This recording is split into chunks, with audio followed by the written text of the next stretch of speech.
Okay, welcome to today's webinar, How to Increase the Value of Your E-commerce Business and make it more attractive to buyers. We will discuss strategies to build an e-commerce business and deep dive into one proven strategy, the process of new product creation. You're already familiar, but today's expert is Henrik Johansson, a successful entrepreneur with experience leading multiple successful businesses, including Boundless, Zazzle, and his current role as co-founder and CEO of Gembah. All right, I'm going to turn it over to Henrik. If you have any questions, please put them in the chat. We will attempt to get to a few of them at the end of the session today. Awesome. Right. Thanks, Caroline. I'm going to share my screen. Will you please let me know if it all looks okay, and then I'll get started. Can you see the presentation? Yes. Awesome. Well, hello, everybody. Thank you so much for joining. It should be, hopefully today, educational, and we're going to try to keep it to 20, 25 minutes and leave a few minutes for questions. So I don't want to take too much of your time. I know everybody's super busy. So first, I'm going to try to get to slide 2 there. Topic of today, how to increase the value of your e-commerce business, or any product business for that matter. It doesn't really matter how you sell the product, but with the subtitle of how to make it more attractive to buyers. A lot of people we talk today are thinking about that. You know, we know all the aggregators that are in the space, a lot of M&A activity going on. And what are they looking for, except maybe the obvious? So first, a few things about me. I've started companies for the last 20 plus years. Came from Sweden originally, lived in the Bay Area during the dot-com days, and started raising VC funding and starting technology businesses back then. Through 3 or 4 different startups, I've acquired multiple companies. I had a few successful exits. I had a few failures too, for sure. My last company, Boundless, was a product business. We reached over $100 million in revenues. Got acquired by a company called Zazzle. And in that process, really opened my eyes to create new product creation, importing, sourcing, all that stuff. Know a few things about the stuff, and happy to share it. Just quickly, again, this is not a sales pitch today. We're going to talk about best practices, things that you can take and use in your day-to-day business, and not whether you use Gembah or not, but who Gembah is. We are a platform, a company that helps e-commerce companies, D2C companies, any kind of product company really, to develop new products.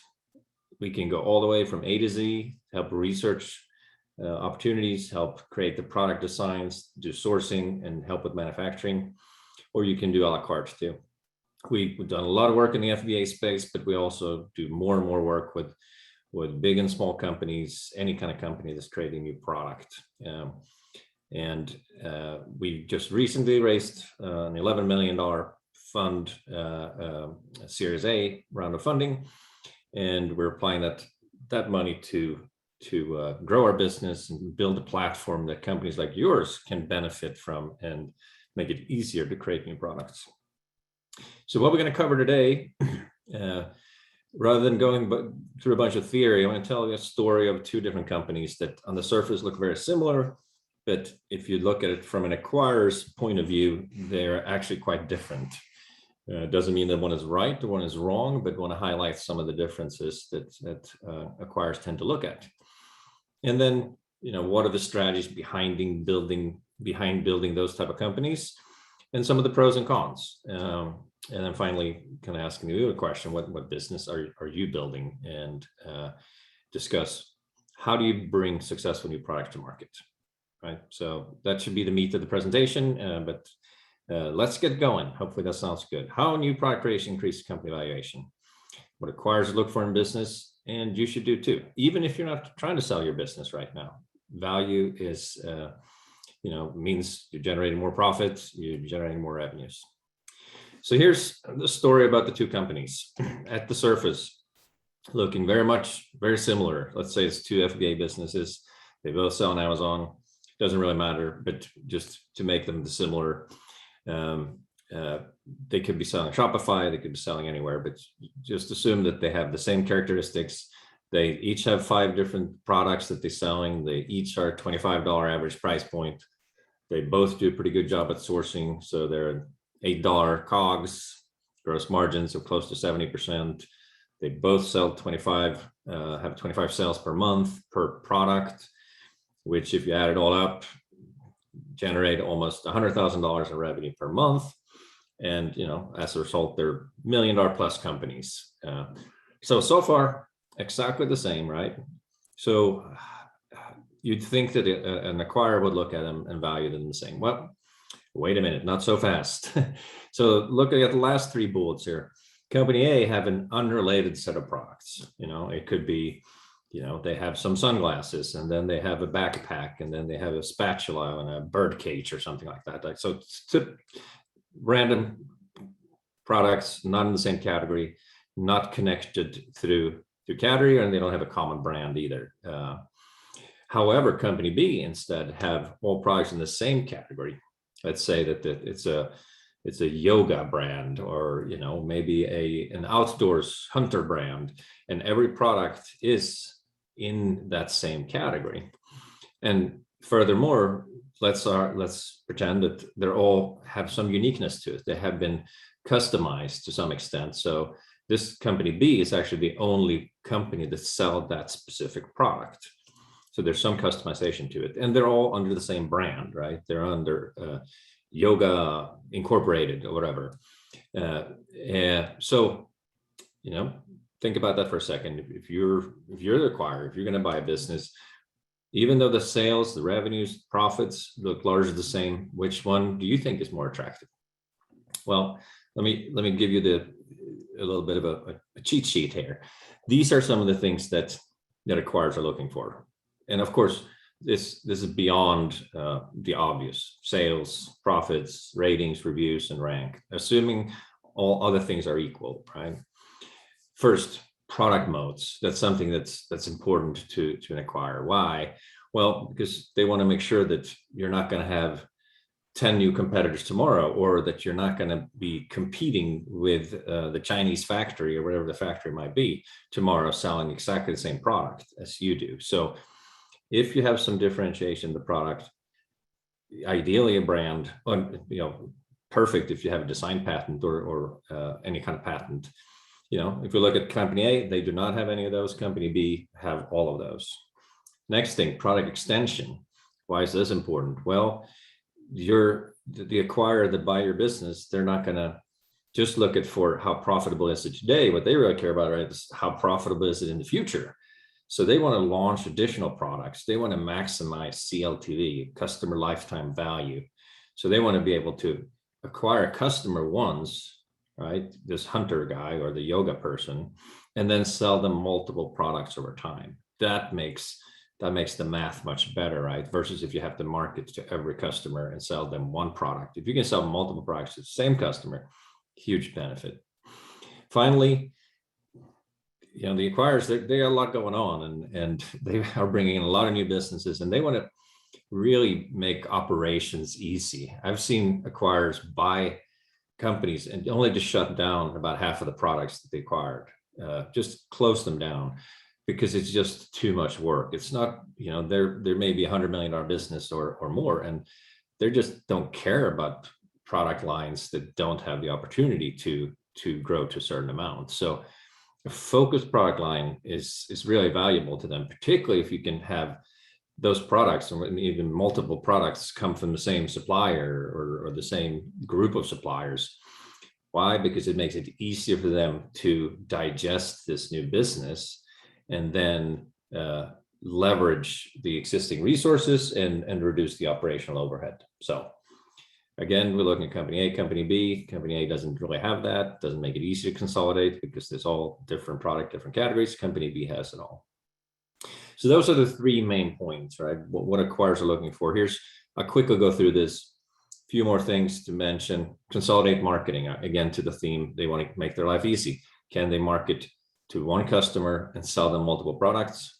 Better ROI on marketing spend. Channel extension. Can they go and sell this on other platforms? You may be only at Amazon today or only Shopify today. your acquirer likely want to sell it in all the different platforms, and it's a lot easier to sell an existing brand that have unique products, right? If you try to sell something to Walmart that there are another dozen sellers that sell it, odds are Walmart's not going to accept you as a seller. Simple acquisition structure and maximize profitability over time. So those are all things. If you look at, again, company A, company B has all these benefits, company A has none of them. That doesn't mean that company A is not attractive. They might not acquire it, but the multiple that they're willing to pay, right? The multiple in revenues or profits, it's going to be much higher for company B. Hope you're with me so far. So let's talk about the two approaches to sort of how did company A ended up as company A, and how did company B end up as company B? Well, this is likely the approach the company A used, and you see this in a lot of gurus in the Amazon space talk about the product listing approach to sort of find a hole in the market is often a term they use. And what does that mean? Yeah, it's like you use some of these research tools, you try to find a product that's somehow under marketed today, right? That there's not a lot of competition, or they have not great reviews on average. There may not be a lot of sellers selling that product. Maybe the listing is not optimal. It has sort of too few pictures or ugly pictures or something like that. And there's nothing wrong with that strategy. Many companies have built multi-million-dollar businesses using this strategy. However, what we're seeing in the market is that this strategy is becoming harder and harder. The more saturated and the more mature a marketplace gets, the harder it gets to find this opportunity, right? It's like finding on a busy shopping street. There's not just going to be a location that nobody has found yet. 5 years ago, yes. 3 years ago, 2 years ago, you could still do it. It's getting harder and harder. Yeah, you can still do it today, but it's much tougher. So the risk is with this approach, you end up selling the same product as a lot of other people are doing. And even if you may have a little window opportunity, the risk is that opportunity, the same way you found the opportunity, other people are going to find it, and that window will close faster.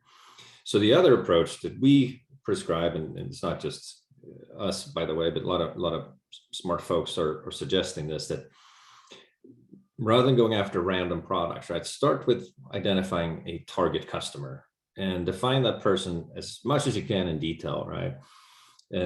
Sometimes we make the mistake of being e-commerce companies that we never see the customers, so we don't really think about the customers. I always recommend try to create this target persona, if you will.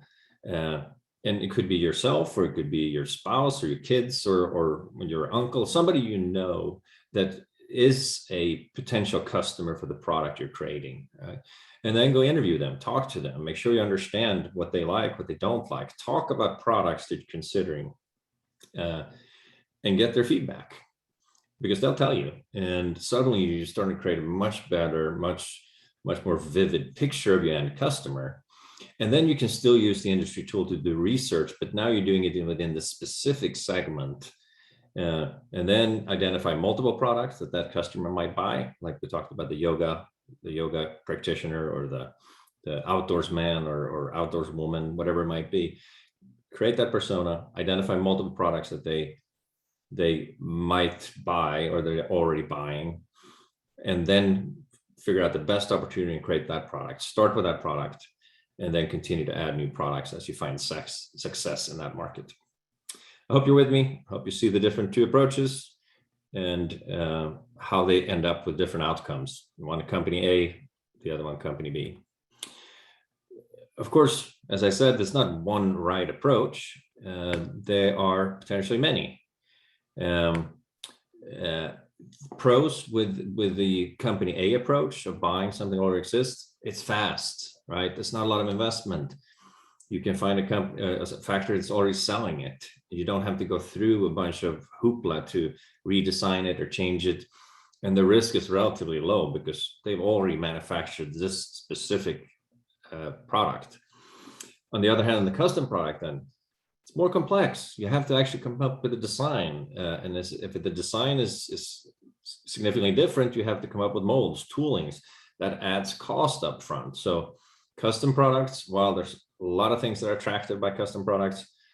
The investment is also larger upfront. You're going to have to spend some money on design. You may have to spend some money on tooling. You have to spend money on branding, packaging, potentially, right? But the benefit then is they can sustain margins better and have less direct price pressure. So pros and cons with both. And also, it's not like black or white. You don't have to be company A or company B. You can start as company A and become company B over time. Let's say you're selling a few different products that are unrelated today. Pick your hero, your heroes, and your main product that's selling best, and then start developing a brand around that product, right? That's a good way to do it too, because then you already have best-selling products and you're taking less risks. Okay, next. I always have a hard time going to the next slide. So yeah, I just said this basically. What kind of business are you building? What's your end goal? Are you trying to maximize profit for an exit? There's certainly a lot of companies that are making great money, generating great cash flow, selling products that other people are selling. And they're just doing a better job bringing them here, sourcing them, selling them, marketing them, and you can make great money that way. And but you're probably not going to attract a ton of interest potential acquirers. All right, moving on. So let me pause here. I see there's a couple of Q&A, a couple of questions.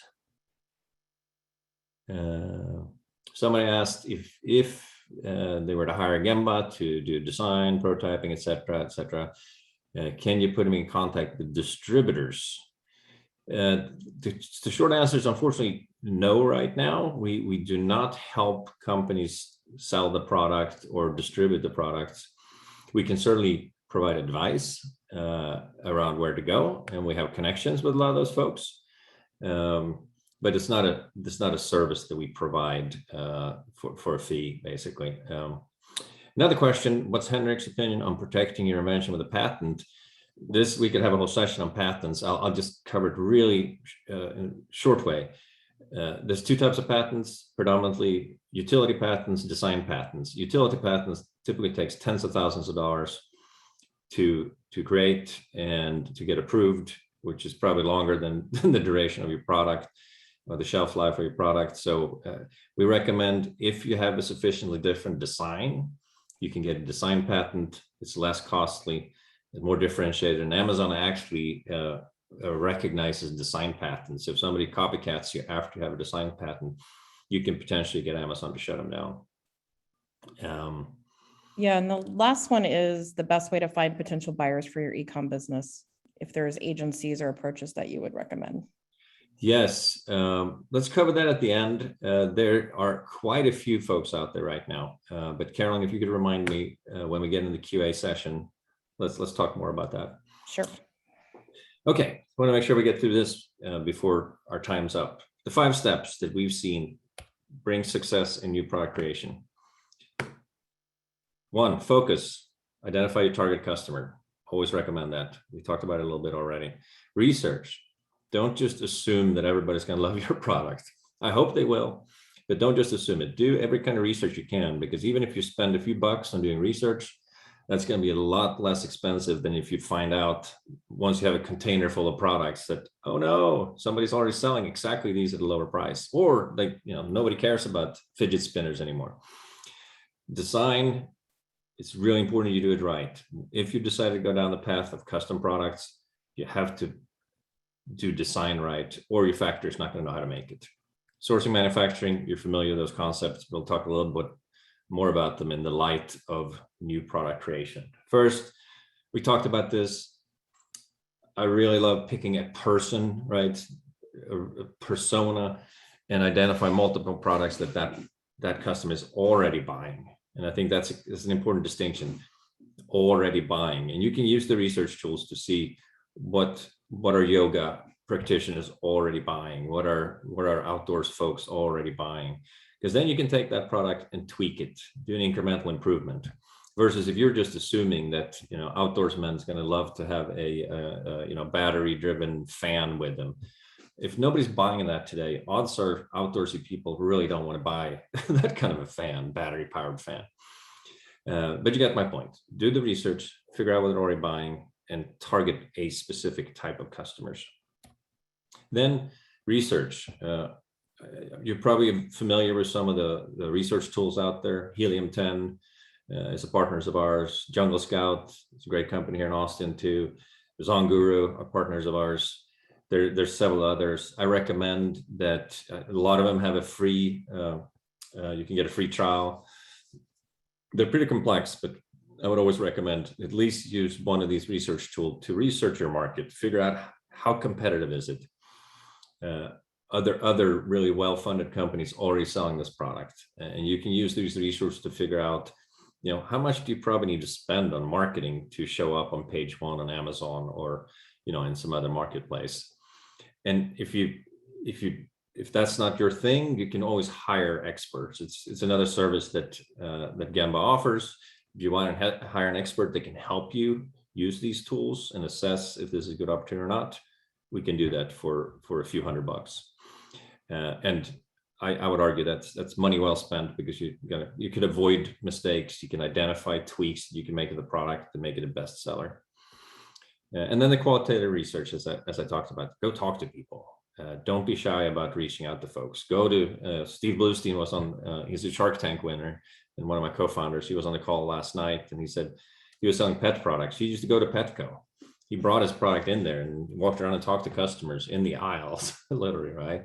So don't be shy about going out and testing things, because it's never going to be less expensive than the research phase. Once you start committing to design and manufacturing, the price tag goes up.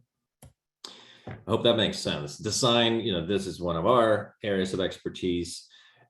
We typically divide into, there's incremental innovation and completely new innovation. Incremental innovation, it can be small things like changing packaging, colors, casing of an existing product. And you can often find clues in what people don't like about existing products in the ratings and reviews, and you can use those research tools to do that. And sometimes there's little tweaks you can make that doesn't cost that much, but can really make your product stand out from the competition. Then, of course, new innovation, when you have some completely new product, right? If you have, I want to create a baseball cap with solar cells so that can power a little fan, whatever it might be, that obviously is going to take a little more investment in design and manufacturing. However, you're going to have a completely unique product that nobody else have on the market. Maybe stating the obvious, but the more complex the innovation, the more expensive it is, but also more differentiated, so you have more opportunity. Few notes on, if you decide to go down the journey of product design, it is really important that, one, use the right process. We see a lot of people that go hire someone, they spend thousands of dollars on pretty drawings, but there really is a specific process you go through. Start with high-level sketching before you get into anything else to sort of define the visual appeal of your product. Then you go into 3D renderings, and finally you go into CAD drawings, engineering drawings, all that stuff, so that you start with the inexpensive stuff to really create a vision of what your product is going to look like. And once you have narrowed that down, once you've locked that in, then you go and develop the entire spec.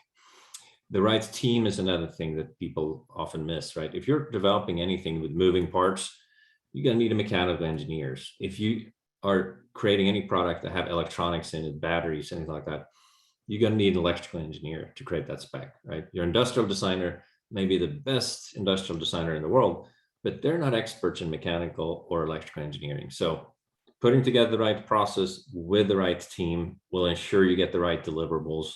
And if you don't have those right deliverables, your factory, odds are they're not going to know what to do with it. It's like asking somebody to cook a meal without giving them a recipe, right? And they may still say, yes, yeah, sure, we'll create your product. But odds that it's going to come out the way you envisioned it are slim to none. So make sure you design for manufacturability. They call it DFM in design circles, that your design is actually made in a way that you can manufacture for the kind of price point that you're looking for. Finally, I covered this really high level. You probably all sourced products before. There's a lot of literature and advice out there. The only thing I would add here, if you do a custom product, it's a little more tricky, right? You have to find a factory that can make your product the way you envision it. It doesn't necessarily mean that the factory that you find in Alibaba, and you may ask them if you can make your product. I would always hire an expert here so you can make sure that the factory that you find can actually make the product you're trying to make. And finally, in the manufacturing, you may get away with,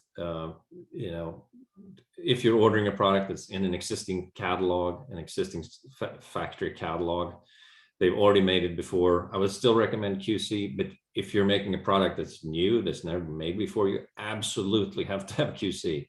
So you have to hire someone that's going to show up at the factory floor, whatever that factory is, and make sure that that product works the way you want it to work according to specifications, because otherwise odds are you're going to end up with a container full of products that doesn't work the way it's supposed to. So that's my final slide.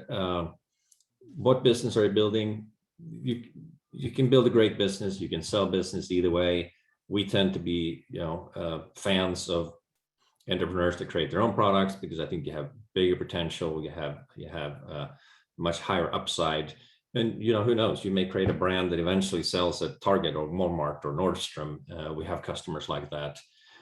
So I think it gives you the opportunity to have a real breakout product and build an amazing business. So we're running out of time, so I'm going to leave it there. Caroline, do we have any final questions? Yes, we do have some questions. Just bringing it back around to finding potential buyers for your e-commerce business, if you have any recommendations. Yeah, so we can I'm not sure how we do this. We share a list, and Thrasio is one of the biggest. They raised like $1 billion.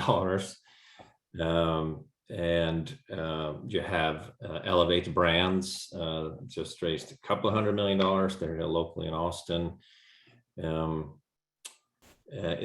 Caroline, is there an easy way for us to share a list with everybody that participated afterwards? Yes, we can follow up with the list to the whole group or specifically to that person. Yeah, let's do that, because there's a good dozen of them, and we know a lot of them, so happy to make an introduction if you're interested. All right, great.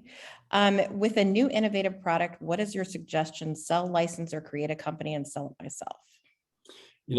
That comes down to what kind of business do you want to create, right? Do you want to be the proud owner of a product company that sells products and create new products? I think it's a difference. Otherwise, you're kind of trying to sell an idea or license something to somebody else. I quite honestly don't have a lot of experience in the license business. I know people have great success with it, but maybe the line you draw there is that, do you really care about the product? Are you interested in the customer? And again, we had Steve here on yesterday talking about pet products, and he has a real passion for pet products. He loves to interact with other pet owners. He loves to create products for them. I think if it's something you're passionate about, I would create a company. If not, if it's just a good idea and you don't really care about it that much except making money on it, then maybe selling a license is a good idea. All right. Next question. Do these strategies work outside of Amazon? Do you believe there's an opportunity for custom products outside of FBA? Yeah, in effect, I think that custom products outside of FBA, you almost have to have custom products, I think, right? If you want to create a real brand. And inside FBA, it's very price driven. As you know, there's a lot of price driven shoppers, and they shop much less on brand than they do on just ratings and reviews and price. So I think inside FBA, if you're just staying inside FBA, you can actually get away with it. If you're trying to create something, a customer base, an ongoing relationship with your customer, and like I said, if you want to try to sell on Walmart or other platforms, you got to have your own brand and your own products. All right, great. I think there's some other questions specifically about our services, which we can follow up post this session. I just want to thank everyone for coming. Also, we have a couple of other webinar sessions coming up in September. Just want to promote those really quickly. We have one on sea freight and some recommendations on how to get your freight moving with all the issues and challenges with supply chains. And we also have one on sourcing for India. So the opportunities outside of China with some of the up and coming markets, and specifically India. Hey, Carolyn, I see a couple more questions here that we want to respect everybody's time. Feel free to hang up if you want to, if you have other things to move on to. But there was a couple of questions that I would love to, I'm happy to stay on for another few minutes and respond to.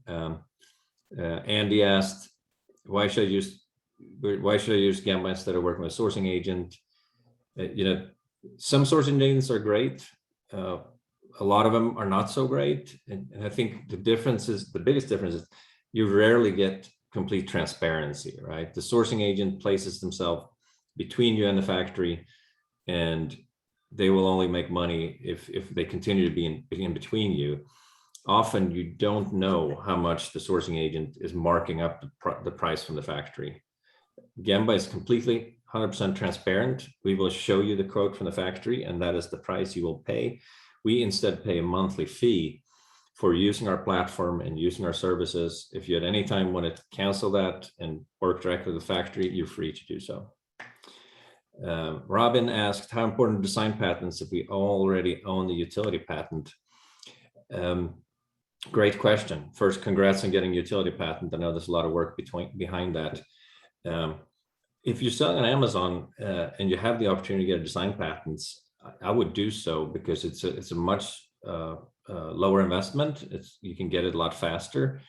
And last time I checked, Amazon just does not get involved in utility patents, because it's just, as you know, they're very detailed, they're very technical, and they just are not going to go down there. So if you tell Amazon somebody's infringing on my utility patent, Amazon's not going to do anything about it. However, if you can show that somebody's infringing on your design patent, they may actually shut them down.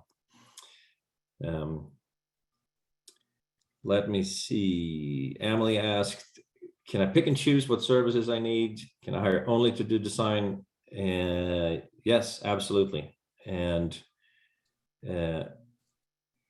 create a fine, I think only place a small order of your final products. You can test them. Yeah, absolutely. You can use Gembah from A to Z, or you can use our services a la carte. All that you need, only what you need, and everything you need. All right, Carolyn, thanks for letting me go on a little longer. Hopefully we answered the questions for most of you folks. Yep, and we will follow this up with a recording of the session. And if you have any questions, feel free to get back with our team. We will provide a link in the email. Awesome. Thank you so much, everyone out there. We're big fans of what you're doing, creating new businesses and keeping the economy strong. And let us know if we can help in any way. Have a great day. Thanks, everyone.